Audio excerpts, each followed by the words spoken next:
మొట్టమొదటి సభ కాబట్టి అండ్ ఇది ఒక సభగలా కాకుండా మా అధినాయకుడి పిలుపు మేరకు ఇది ఒక పండగలాగా చేసుకుందాం అనే విధంగా మేము అందరం దీన్ని ట్రై చేస్తున్నాం.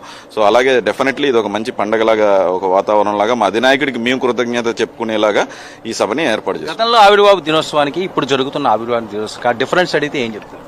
అప్పుడు ప్రతిపక్షంలో ఉన్నాం, ఇప్పుడు అధికారంలో ఉన్నాం. డెఫినెట్లీ ప్రతిపక్షాన్ని నుంచి అధికారానికి తీసుకొచ్చిన తర్వాత చేసుకోబోయే మొట్టమొదటి ఆవిర్భావ దినోత్సవం. డెఫినెట్లీ కిక్ ఏ రకంగా అనిపిస్తుండదు? అసలు జనసేన ఆయన అసలు ఒక వార్డు మెంబర్ కూడా గెలలేరు, పవన్ కళ్యాణ్ గారు అసలు ఏమి రాజకీయాలు తెలియదు అని మాట్లాడే వాళ్ళందరికీ ఈ రోజు డిప్యూటీ సీఎం గా పిఠాపురం వేదికగా విజయోత్సవ సభలో ఆయన మాట్లాడబోతున్నారు. వాళ్ళకే చూస్తున్నారు కదా. సో దీనికి సమాధానం ఏముందంటే డిప్యూటీ గెలవలేని అన్న వాళ్ళందరికీ కూడా ఆయన డిప్యూటీ సీఎం అయ్యారు.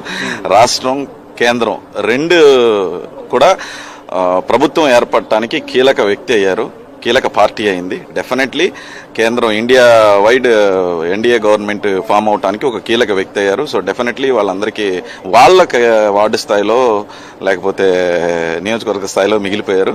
బట్ అధినాయకుడు దేశవ్యాప్తంగా వెళ్ళిపోయారు.